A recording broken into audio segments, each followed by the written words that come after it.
Sometimes the most unbelievable stories turn out to be the most real ones. Picture this. A man wearing military decorations gets arrested for stolen valor, thrown in handcuffs while his young daughter watches in horror.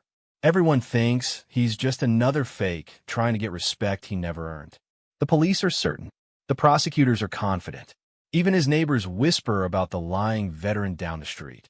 But what happens when a high-ranking admiral walks into that courtroom, takes one look at a faded tattoo on the accused man's arm, and everything everyone believed comes crashing down? What happens when that simple tattoo tells a story so classified, so dangerous, that was buried in military files for decades? This is the story of Marcus Rodriguez, a single father whose past was so secret that even he wasn't allowed to talk about it.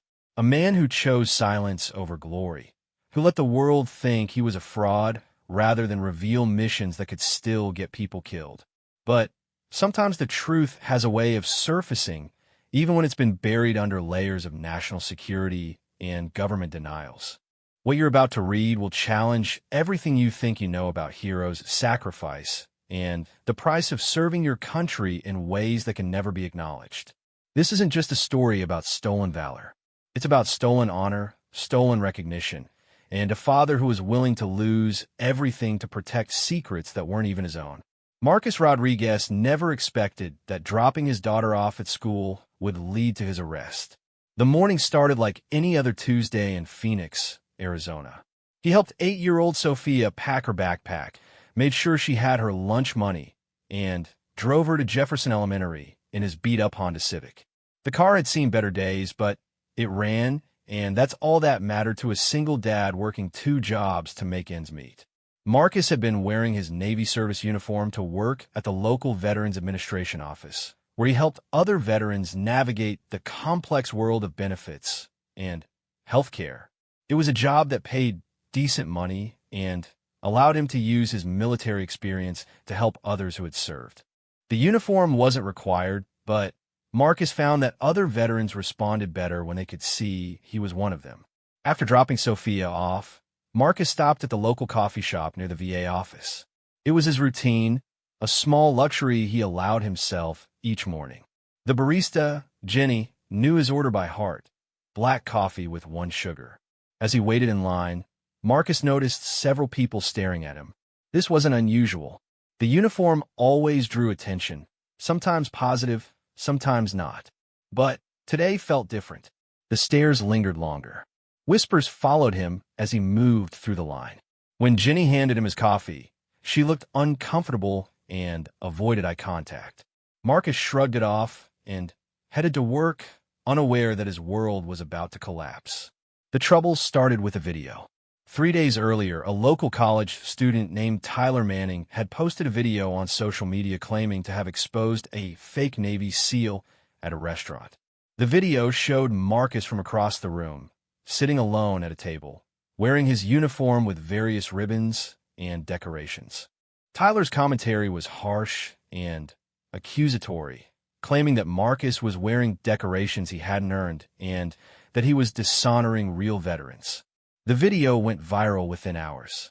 Tyler had a significant following, and his content about exposing stolen valor had gained him thousands of subscribers. Comments poured in demanding that Marcus be arrested. People shared the video with angry captions about fake heroes and the disrespect shown to real service members.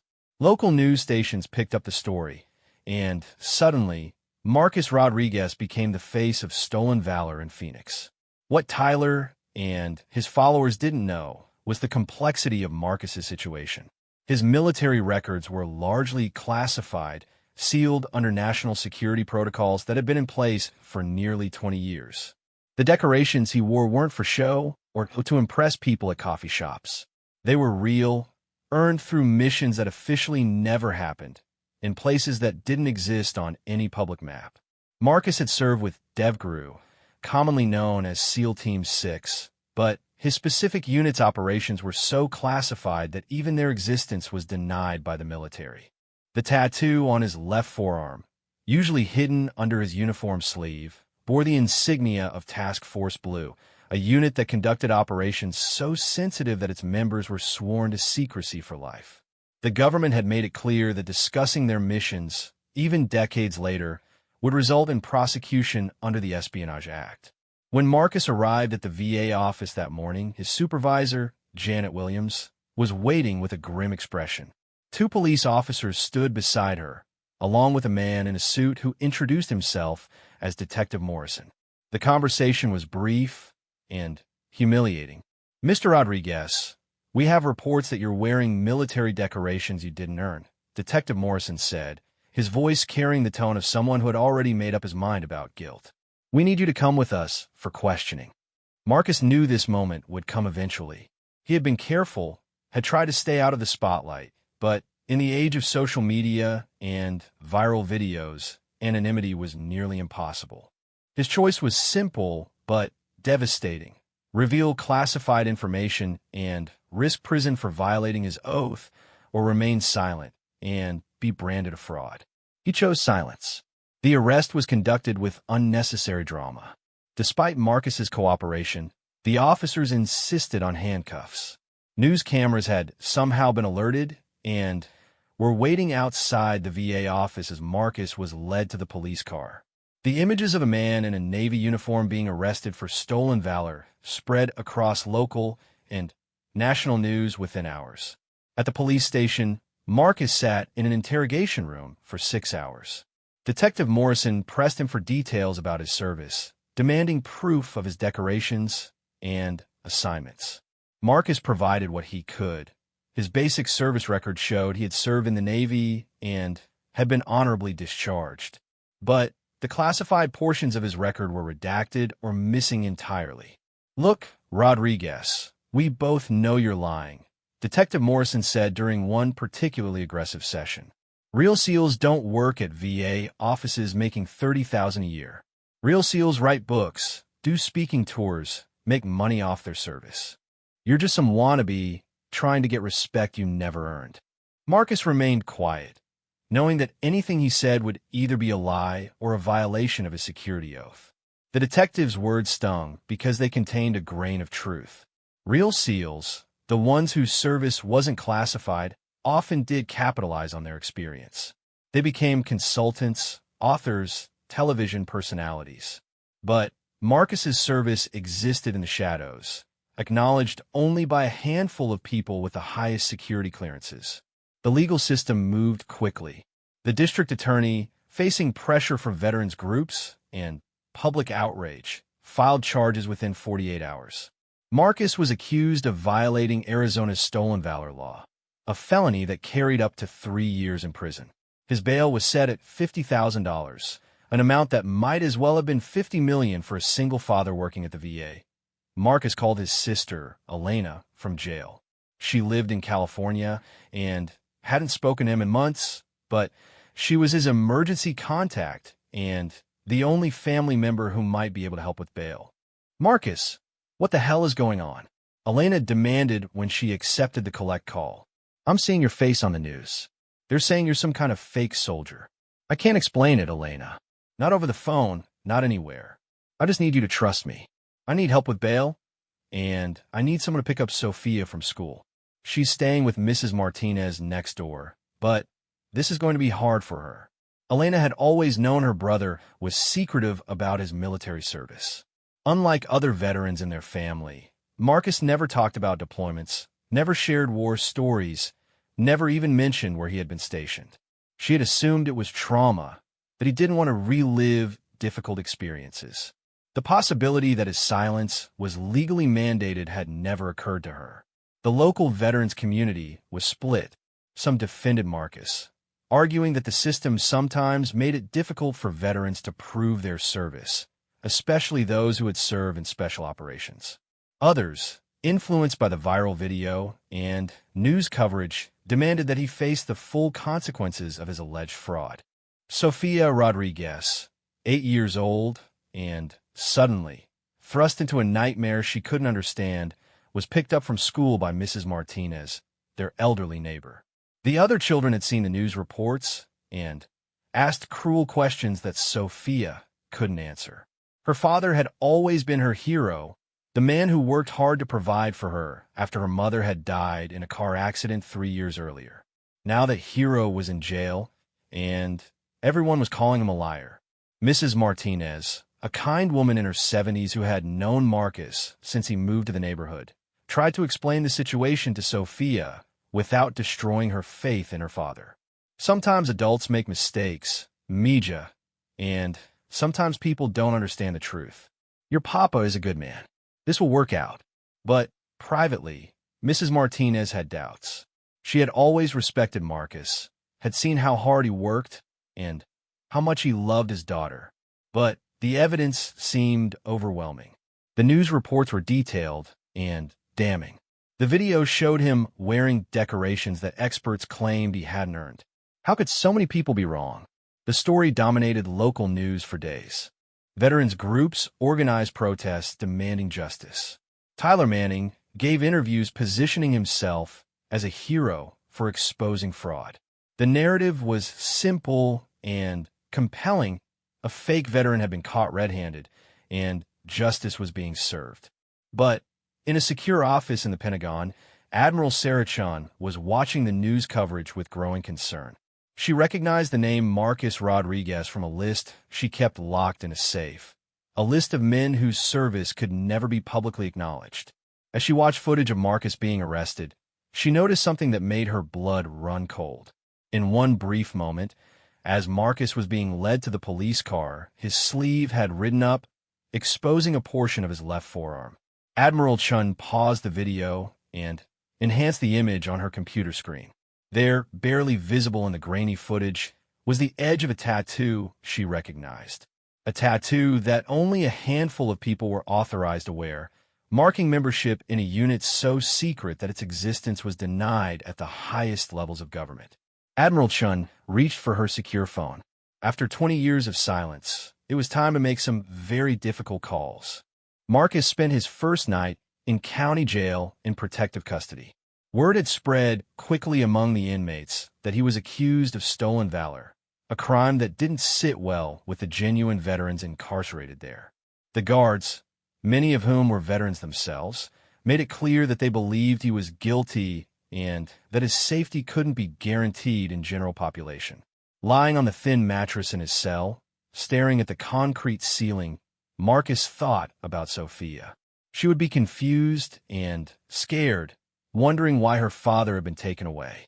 He thought about the missions he couldn't discuss, the men who had died beside him in places that didn't officially exist, the secrets he carried that were worth more than his freedom or his reputation. He had known this day might come. Every time he wore his uniform, every time someone thanked him for his service, every time he helped another veteran navigate the system, he risked exposure. The decorations on his uniform told a story of service that he could never share, achievements that existed only in classified files, and the memories of men sworn to secrecy. The irony wasn't lost on him.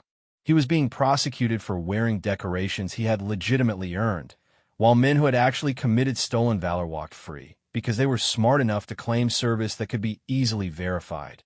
The system was designed to protect the innocent and punish the guilty, but in Marcus's case, the truth was classified, and the lie was what people wanted to believe. As he finally drifted off to sleep, Marcus wondered if Admiral Chun, his former commanding officer and one of the few people who knew the truth about Task Force Blue, was even aware of his situation. Their unit had been disbanded years ago, its members scattered to the wind with strict orders never to contact each other unless specifically authorized. For all Marcus knew, Admiral Chun might not even be in the Navy anymore. He had no way of knowing that at that very moment, Admiral Chun was making a series of phone calls that would change everything. The first was to the Secretary of Defense. The second was to the Director of the CIA.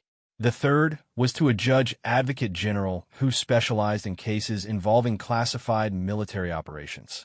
The wheels of justice were about to take a very unexpected turn, but Marcus would spend several more days in jail before anyone realized that they had arrested a genuine American hero whose only crime was keeping secrets he was legally bound to protect.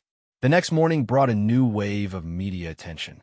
Marcus's public defender, An overworked young attorney named David Park visited him in jail with a stack of newspapers and printouts of online articles.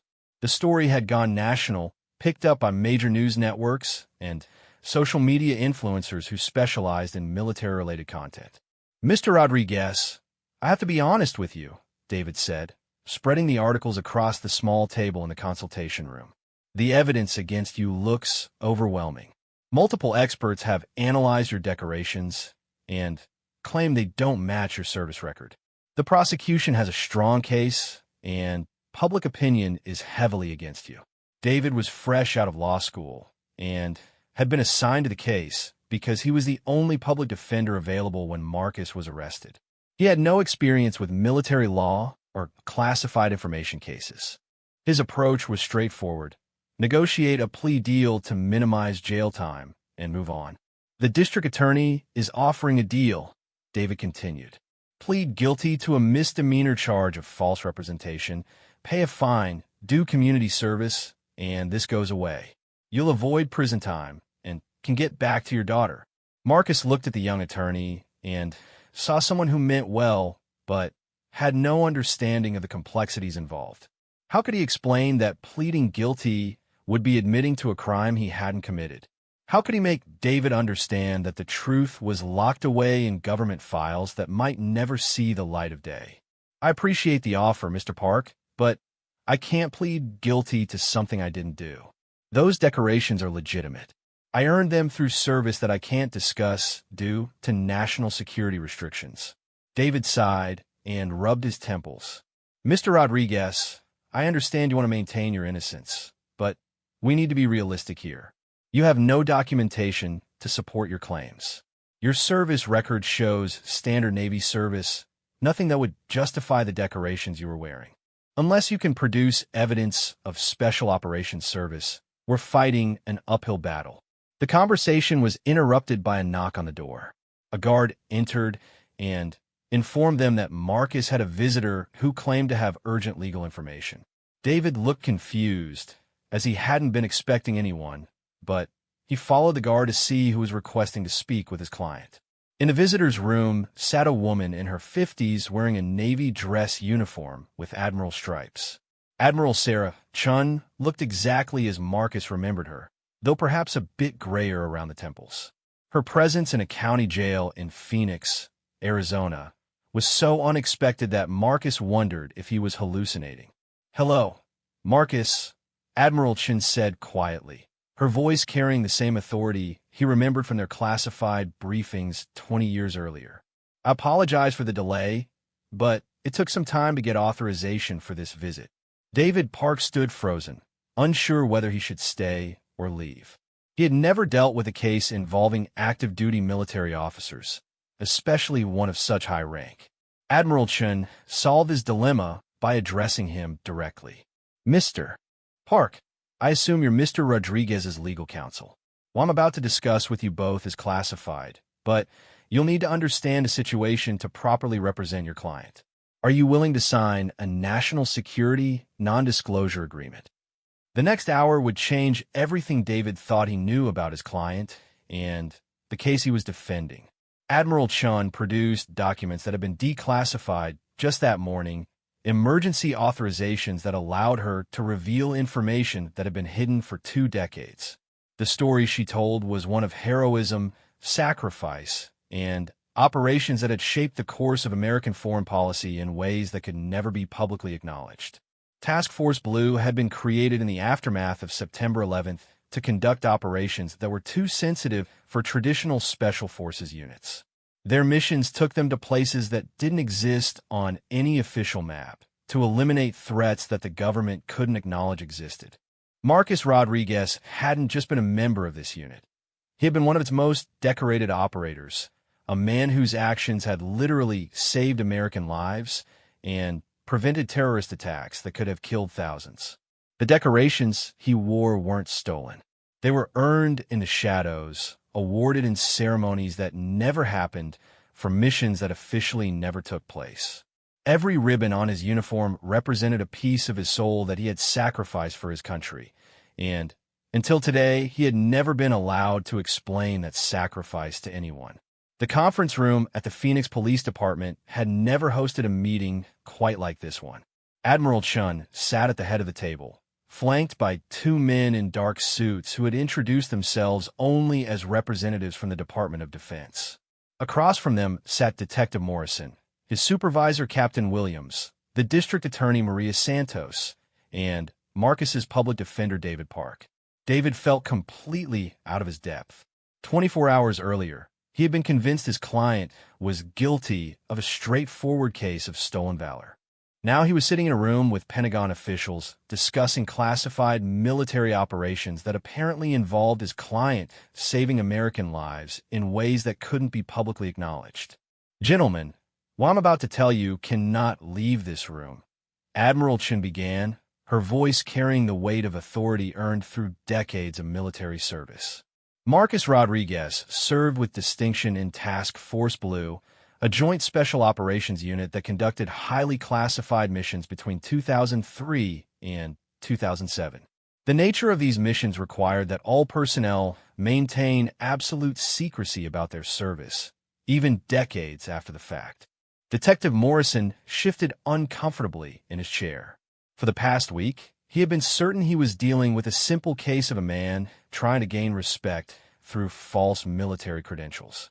The presence of Pentagon officials suggested that his assumptions had been wildly incorrect. With respect, Admiral, Detective Morrison said, "We've seen his service records. They show standard Navy service, nothing about special operations or classified missions. How are we supposed to verify claims about secret units that don't appear in any official documentation?" One of the men in dark suits opened a briefcase and removed a thick folder marked with various classification stamps. "Detective Morrison, what you saw were Mr. Rodriguez's cover records, designed to protect both the security of ongoing operations and the safety of personnel involved in those operations. These are his actual service records, declassified this morning under emergency authorization from the Secretary of Defense. The documents told a story that was both incredible and heartbreaking. Marcus Rodriguez had volunteered for Task Force Blue in 2003, shortly after completing SEAL training. His psychological profile indicated someone with an exceptional ability to compartmentalize information and maintain operational security under extreme stress. These qualities made him ideal for missions that required absolute secrecy. Over the next 4 years, Marcus had participated in 37 classified operations across 6 different countries. He had been wounded twice, had killed enemy combatants in direct action raids, and had gathered intelligence that prevented at least 3 major terrorist attacks on American soil. The decorations he wore weren't for show.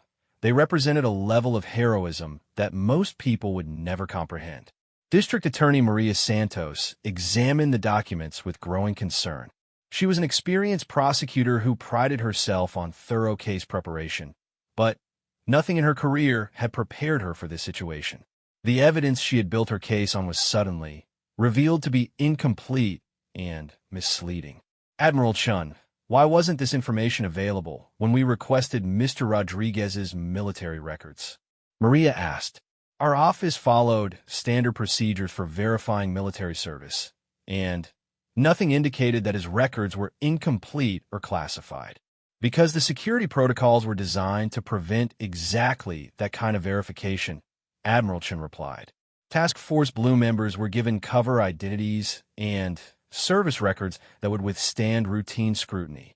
The goal was to protect them from foreign intelligence services that might try to identify and target personnel involved in sensitive operations. David Park was frantically taking notes, trying to understand the legal implications of what he was hearing. His client wasn't just innocent of the charges against him. He was a legitimate war hero whose government had essentially set him up to be prosecuted for telling the truth about his service. "What I don't understand," David said, "is why Mr. Rodriguez didn't just tell us about this classification issue from the beginning. Surely there must be procedures for handling situations where classified service becomes legally relevant." Admiral Chin's expression darkened. "Mr. Park, Marcus Rodriguez has spent the last 20 years under threat of prosecution under the Espionage Act if he revealed any information about Task Force Blue. The protocols were clear: absolute silence, regardless of personal consequences. The fact that we're having this conversation represents an extraordinary exception to national security policy. The room fell silent as the implications of Admiral Chen's words sank in. Marcus had chosen to face criminal prosecution rather than violate his oath of secrecy. He had been willing to go to prison, to lose custody of his daughter, to be branded a fraud for the rest of his life, all to protect classified information about operations that had ended more than 15 years earlier. Detective Morrison felt a growing sense of unease about his role in the investigation. Admiral, what exactly did Mr. Rodriguez do during his time with this Task Force Blue? I mean, what kinds of missions are we talking about? One of the Pentagon officials consulted his notes before responding. I can provide some general information about operations that have been partially declassified. In 2004, Mr. Rodriguez participated in an operation that eliminated a terrorist cell planning to attack the Super Bowl. In 2005, he was part of a team that prevented the assassination of a key ally in the Middle East. In 2006, his unit disrupted a weapons smuggling operation that was providing arms to insurgents in Iraq. The specifics were sanitized and vague, but the implications were clear. Marcus Rodriguez hadn't just been a soldier. He had been involved in operations that had literally saved American lives. The man who had been sitting in a jail cell for the past week, branded as a fraud and a disgrace to veterans everywhere, was actually one of the most heroic service members of his generation. Captain Williams, Detective Morrison's supervisor, had been unusually quiet during the meeting. As a Vietnam veteran himself, he understood the complexities of military service and the sometimes blurry lines between official policy and operational reality. Admiral Chun, I have to ask, why now? Why are you revealing this information after 20 years of secrecy? What's changed that makes it possible to declassify Mr. Rodriguez's service record? Admiral Chun exchanged glances with the Pentagon officials before responding. Captain Williams, the terrorist networks that Task Force Blue was created to combat have been largely eliminated or dispersed. The operational security concerns that justified maintaining secrecy about the unit's activities no longer outweigh the injustice of allowing Mr. Rodriguez to be prosecuted for wearing decorations he legitimately earned. The truth was more complicated than Admiral Chun was willing to reveal in that room. The decision to declassify portions of Marcus's service record had been driven by more than just concerns about justice. Political pressure was mounting as news of the case spread nationally. Veterans groups were demanding answers about why the military wasn't supporting one of their own. Congressional representatives were asking uncomfortable questions about military record keeping and the treatment of special operations personnel. More importantly, Admiral Chun had discovered that Marcus wasn't the only Task Force Blue veteran facing problems related to their classified service. 2 other former members of the unit had been denied VA benefits because their actual service couldn't be verified through official channels. Another had been rejected for a security clearance because investigators couldn't confirm his military background. The system designed to protect them had become a trap that was destroying their lives. Maria Santos was already considering the legal ramifications of the revelations. As a prosecutor, her job was to seek justice, not simply to win cases. The evidence against Marcus Rodriguez had evaporated, replaced by documentation showing that he was not only innocent, but had been victimized by a system that had failed to protect him. I'll be filing a motion to dismiss all charges against Mr. Rodriguez, Maria announced. Obviously, the state has no interest in prosecuting someone for wearing military decorations they legitimately earned. I'll also be requesting an expedited hearing to get him released from custody immediately. David Park felt a mixture of relief and anger. Relief that his client would be freed and vindicated, but anger at the system that had allowed the prosecution to proceed without adequate verification of the underlying facts. What about restitution? David asked. My client has been wrongfully imprisoned, publicly humiliated, and branded as a fraud. His daughter has been traumatized by seeing her father arrested and jailed. There need to be consequences for this failure of the system. The Pentagon officials shifted uncomfortably.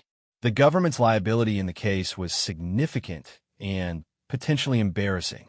Marcus had been victimized by protocols that his own government had put in place, then prosecuted by authorities who had been given incomplete information about his service. Admiral Chun had been thinking about the broader implications of the case since she first saw the news coverage of Marcus's arrest. Task Force Blue had consisted of 47 personnel during its 4 years of operation. How many of them were facing similar problems? How many were struggling with jobs, benefits, or legal issues because their actual service couldn't be documented through normal channels? Mr. Park, the Department of Defense will be conducting a comprehensive review of all cases involving former Task Force Blue personnel, Admiral Chen said. We're committed to ensuring that no other veterans face the same situation as Mr. Rodriguez. As for restitution, that will need to be worked out between your client and appropriate government agencies. The meeting broke up with promises of immediate action to secure Marcus's release and public vindication. But as the officials filed out of the conference room, several questions remained unanswered. The most pressing was how to publicly explain the situation without revealing information that was still classified. The media had been covering Marcus's case extensively, portraying him as a symbol of stolen valor and the disrespect shown to genuine veterans. Suddenly, reversing that narrative without providing a complete explanation would be challenging.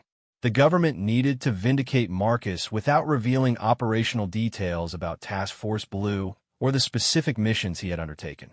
Detective Morrison remained behind after the others had left, staring at the classified documents that had completely upended his understanding of the case. As an investigator, he prided himself on thorough research and attention to detail. The possibility that he had been investigating a genuine war hero for fraud was deeply disturbing. Captain Williams placed a hand on his detective's shoulder. Morrison, you followed standard procedures. There was no way for you to know that the service records you were reviewing were incomplete. Sometimes the system fails, and good people get caught in the machinery. But Detective Morrison wasn't consoled by his supervisor's words. He had been the face of the investigation, the one who had arrested Marcus and interrogated him for 6 hours. He had been convinced of Marcus's guilt and had treated him accordingly. The image of Marcus sitting quietly in the interrogation room, refusing to defend himself despite mounting evidence against him, now took on a completely different meaning. Marcus hadn't been evasive or deceptive during questioning. He had been a man caught between two impossible choices: violate his oath of secrecy or accept false accusations that he was powerless to refute. He had chosen honor over self-preservation, and the system had punished him for it. 3 hours later, Marcus Rodriguez walked out of the Maricopa County Jail into the Arizona sunshine. David Part had arranged for the dismissal hearing to be expedited, and all charges had been dropped with prejudice, meaning they couldn't be refiled. Admiral Chun had personally vouched for his service record, and the Pentagon had provided documentation confirming the legitimacy of every decoration he had worn. But Marcus's vindication came with new challenges. The media attention that had branded him a fraud now needed to be corrected, but the government couldn't explain exactly why without revealing classified information. The official statement described him as a veteran whose service record had been improperly classified due to national security protocols, but provided no details about the nature of his service or the missions he had undertaken. Mrs. Martinez was waiting outside the jail with Sophia, who ran to her father with tears streaming down her face. The little girl had spent a week believing that everyone who called her father a liar might be right. Now she had him back, but the experience had changed her in ways that would take time to understand and heal. "Papa, why did they say those bad things about you?" Sophia asked as Marcus held her tightly. "Sometimes, Mija, people don't understand the whole story," Marcus replied, using the same words Mrs. Martinez had spoken to comfort Sophia during his absence. Sometimes the truth is complicated, and it takes time for people to understand what really happened. As they drove home, Marcus reflected on the surreal experience of the past week. He had gone from being a quiet VA employee trying to help other veterans to becoming a national symbol of both stolen valor and government secrecy. Admiral Chin's intervention had saved him from prison, but it had also thrust him into a spotlight he had spent 20 years trying to avoid. The neighborhood looked the same, but Marcus could see faces peering from windows as they pulled into his driveway. Some neighbors had supported him during his arrest, believing in his character despite the evidence against him. Others had been convinced of his guilt and had treated Sophia with suspicion and hostility while he was in jail. The task of rebuilding his reputation and Sophia's sense of security would be long and difficult. The viral video that had started everything was still online, still being shared by people who hadn't seen the news about his vindication. Comment sections remained filled with accusations and speculation about his service. That evening, as Sophia slept in her own bed for the first time in a week, Marcus sat at his kitchen table reading news articles about his case. The coverage was confused and contradictory. Some outlets portrayed him as a vindicated hero. Others suggested that the government was covering up a legitimate stolen valor case for political reasons. The truth was more complex than either narrative captured, and Marcus realized that he would probably never be able to fully explain what had really happened. Task Force Blue would remain classified. Its missions would stay hidden in government files, and the price he had paid for his service would never be completely understood by the public. But Admiral Chun had given him something invaluable, official recognition that his service had been real and meaningful. The decorations he wore weren't symbols of false bravado.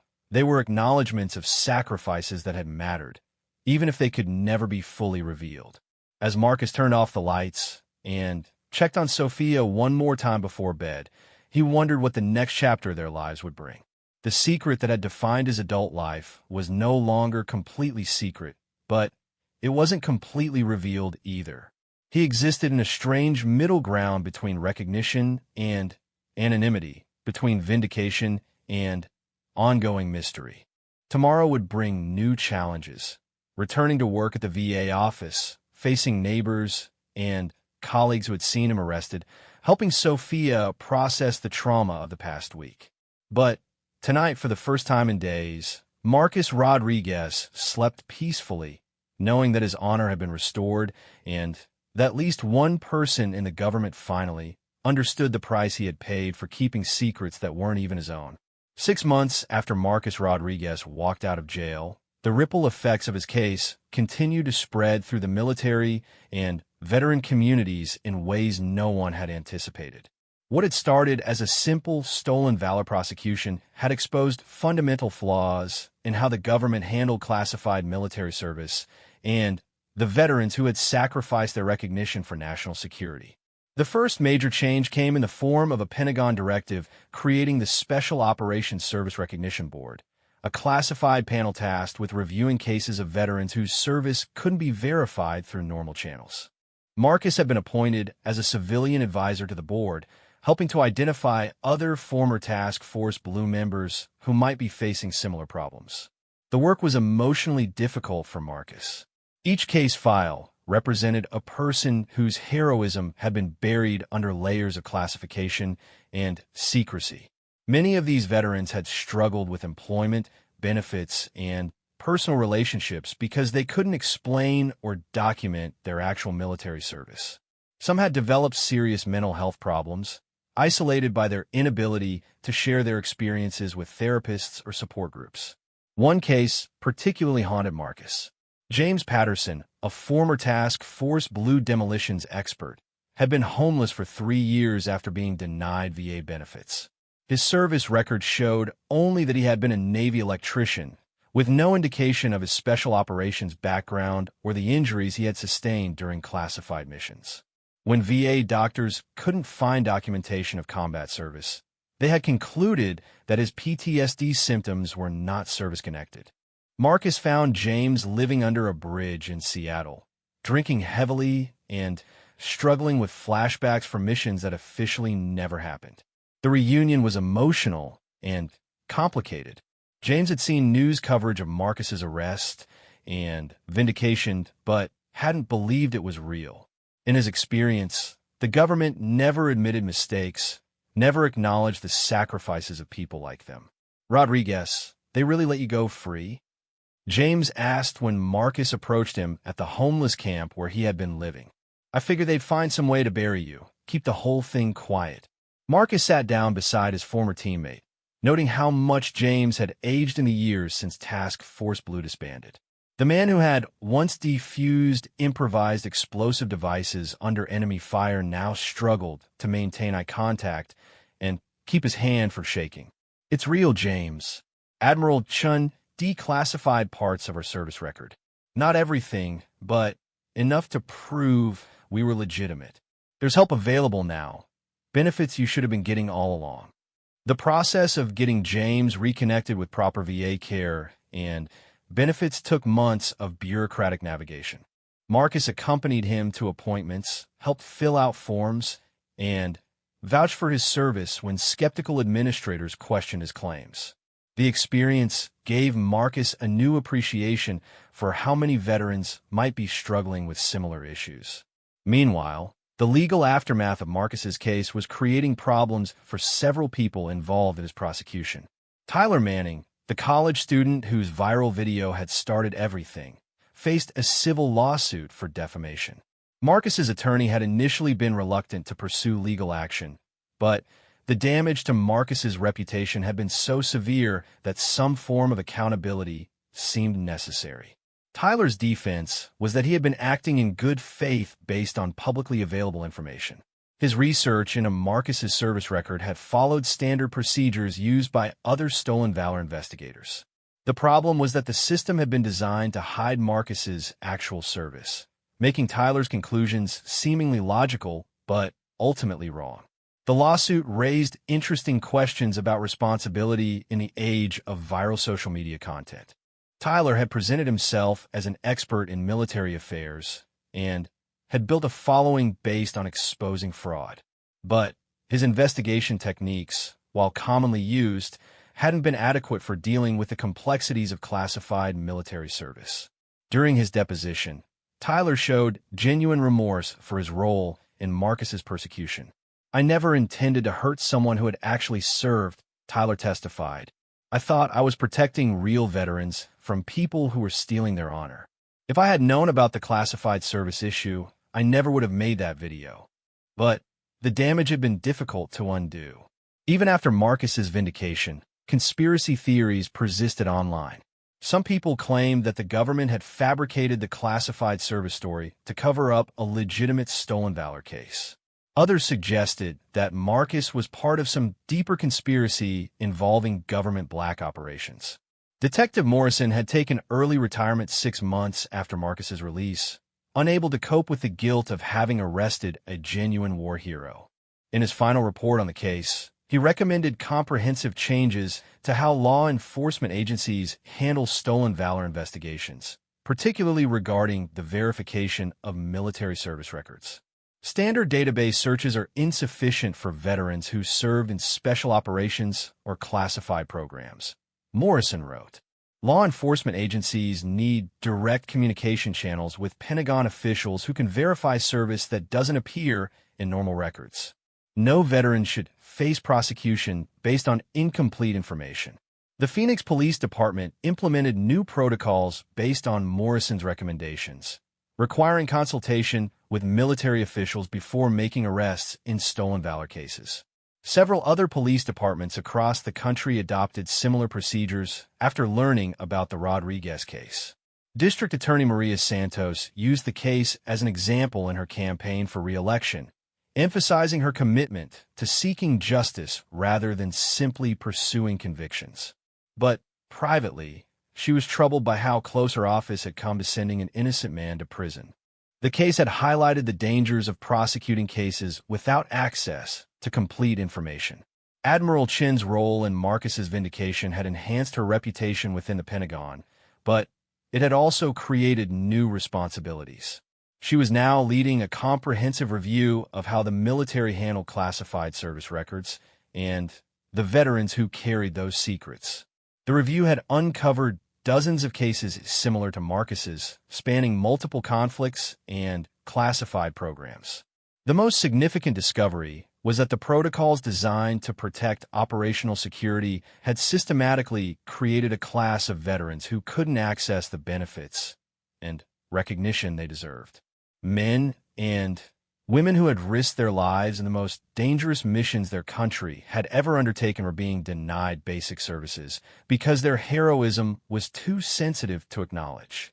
Sofia Rodriguez returned to school 3 weeks after her father's release, but the experience had changed her in profound ways. The 8-year-old had learned lessons about justice, truth, and the complexity of adult relationships that most children never face. Some of her classmates treated her differently, either with new respect because her father was a hero or with suspicion because the whole situation seemed too strange to believe. Her teacher, Mrs. Henderson, worked with the school counselor to help Sophia process the trauma of seeing her father arrested and publicly humiliated. The sessions focused on helping her understand that sometimes good people face bad situations through no fault of their own, and that truth doesn't always emerge immediately, but eventually finds its way to the surface. Sophia talks about her dad differently now, Mrs. Henderson observed during a parent conference with Marcus. She's proud of him, but she's also more cautious about trusting what adults tell her. She asks more questions, wants to understand why things happen the way they do. Marcus recognized that his daughter had been forced to mature rapidly during his week in jail. The little girl who had blindly trusted that the world was fair and that good people were always treated well had learned that reality was more complicated. It was a hard lesson, but perhaps a necessary one for the daughter of a man whose life had been shaped by secrets and sacrifice. The media attention around Marcus's case gradually faded, but occasional follow-up stories kept the issue of classified military service in the public eye. A documentary filmmaker approached Marcus about telling his story in more detail, but the Pentagon made it clear that many aspects of Task Force Blue operations remain classified and couldn't be discussed publicly. Marcus declined most interview requests, preferring to focus on his work with the Special Operations Service Recognition Board and his responsibilities as a father. But he did agree to speak at a veterans conference in Washington, D.C., sharing his experience as a cautionary tale about the unintended consequences of security protocols. "I want every veteran in this room to understand something important," Marcus told the audience of several hundred veterans and advocates. "The oath we took to protect classified information was serious, and I don't regret keeping it. But our government has a responsibility to protect veterans who keep those secrets, to ensure that our sacrifice doesn't include losing access to benefits and recognition we earned." The speech was well received, but Marcus was struck by the number of veterans who approached him afterward with their own stories of classification-related problems. Some had served in programs so secret that their families didn't know where they had been deployed. Others had been injured in classified operations and couldn't explain their disabilities to doctors or disability evaluators. One veteran, a woman named Sarah Chun, no relation to Admiral Chun, had served as a translator in operations that officially didn't exist. Her language skills and cultural knowledge had been crucial to mission success, but she couldn't list her actual job duties on employment applications after leaving the military. Potential employers saw gaps in her resume that she couldn't explain, making it difficult to find work that matched her qualifications. "I speak 4 languages fluently and have experience in complex international negotiations," Sarah told Marcus. "But as far as any potential employer can tell, I was just a general administrative specialist for 6 years. How do I explain that I helped prevent international incidents without revealing classified information?" These conversations convinced Marcus that his case was just the tip of the iceberg. Thousands of veterans were struggling with the long-term consequences of having served in programs that couldn't be acknowledged. The government had created a system that protected national security, but abandoned the people who had made that security possible. Working with Admiral Chun and other Pentagon officials, Marcus helped develop new protocols for handling veterans with classified service histories. The system included secure channels for verifying service when veterans applied for benefits, employment clearances, or other services that required background checks. More importantly, the new protocols included provisions for partial declassification of service records in cases where veterans faced legal or professional problems due to their inability to document their actual military experience. The process was complex and required multiple levels of approval, but it provided a path for resolving situations like Marcus's without compromising ongoing national security operations. A year after his arrest, Marcus was invited to a ceremony at the Pentagon where Admiral Chun presented him with a citation for his service with Task Force Blue.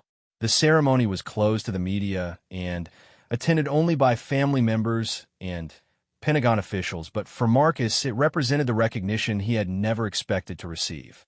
Sophia accompanied her father to the ceremony, wearing a dress that Mrs. Martinez had helped her pick out for the special occasion. As she watched Admiral Chun pin the citation on her father's uniform, Sophia finally understood why he had been willing to go to jail rather than explain his military service. Papa kept promises even when it hurt him, Sophia told Mrs. Martinez after they returned to Phoenix. He did the right thing even when people said mean things about him. The citation ceremony was covered briefly in military publications, but the general public remained largely unaware of the recognition Marcus had received. He preferred it that way, having learned that heroism was often most meaningful when it remained quiet and personal rather than public and celebrated. Marcus continued working at the VA office, but his role had evolved significantly. He now served as a liaison for veterans with classified service backgrounds, helping them navigate the complex process of accessing benefits and recognition. The work was fulfilling in ways that his previous job had never been, allowing him to use his experience to help others who faced similar challenges. The viral video that had started everything remained online, but it was now accompanied by numerous comments and responses explaining what had really happened. Tyler Manning had posted a public apology and had become an advocate for more thorough verification processes in stolen valor investigations. His experience with Marcus's case had taught him the importance of humility and thorough research when making public accusations. 2 years after the case concluded, Marcus received a letter from a veteran in North Carolina who had seen news coverage of his story. The letter described a situation eerily similar to Marcus's. A former special operations soldier facing employment discrimination because his actual military service couldn't be verified through normal channels. Marcus forwarded the letter to Admiral Chun, who had become a personal friend as well as a professional colleague. Within a week, the North Carolina veteran was connected with appropriate Pentagon officials who could verify his service and help resolve his employment issues. These small victories accumulated over time, creating a network of veterans who had been helped by the protocols Marcus's case had inspired. Each success represented a life improved, a family reunited, a hero finally recognized for sacrifices that had been hidden for too long. Sofia Rodriguez grew up with a unique understanding of sacrifice, honor, and the complexity of truth. Her father's experience had taught her that good people sometimes face terrible injustices, but that perseverance and integrity eventually create opportunities for redemption. She kept a scrapbook of newspaper articles about her father's case, not as a source of pride, but as a reminder that the truth, even when it's buried under layers of secrecy and misunderstanding, has a way of emerging when it matters most. On quiet evenings, Marcus would sometimes tell Sophia carefully edited stories about his military service, sharing lessons about teamwork, courage, and the importance of protecting others without revealing details that remained classified. These conversations helped her understand why her father's work had been important and why he had been willing to sacrifice so much to protect secrets that weren't even his own. The last entry in Sophia's scrapbook was a photo from Marcus's Pentagon citation ceremony. In the picture, Admiral Chun is pinning the citation on Marcus's uniform, while Sophia watches with obvious pride. Below the photo, Sophia had written in her careful 8-year-old handwriting, "My papa is a real hero," even when people didn't believe it. Years later, when Sophia was old enough to understand the full complexity of her father's story, she would realize that the most heroic part hadn't been the classified missions or the decorations he had earned. The most heroic part had been his willingness to choose honor over self-preservation, to accept false accusations rather than violate his oath, to trust that the truth would eventually emerge even when that emergence seemed impossible. Marcus Rodriguez's case became a footnote in the larger story of American special operations, but its impact extended far beyond the individuals directly involved. It highlighted the unintended consequences of necessary secrecy and led to reforms that helped thousands of veterans who had made similar sacrifices. Most importantly, it demonstrated that sometimes the greatest acts of heroism happen not on foreign battlefields, but in county jails and courtrooms, where ordinary people make extraordinary choices to uphold principles that matter more than personal comfort or public recognition. The secrets Marcus had carried for 20 years remained largely secret, but his sacrifice in protecting those secrets had finally been acknowledged. For a man who had never sought glory or recognition, that acknowledgement was more valuable than any medal or decoration could ever be. In the end, Marcus Rodriguez's story was not just about stolen valor or government secrecy. It was about the price of integrity, the power of truth, and the quiet heroes who choose to do the right thing even when the right thing requires sacrificing everything they hold dear. It was about a father who taught his daughter that honor isn't about being recognized for your sacrifices, but about being willing to make those sacrifices regardless of whether anyone will ever know.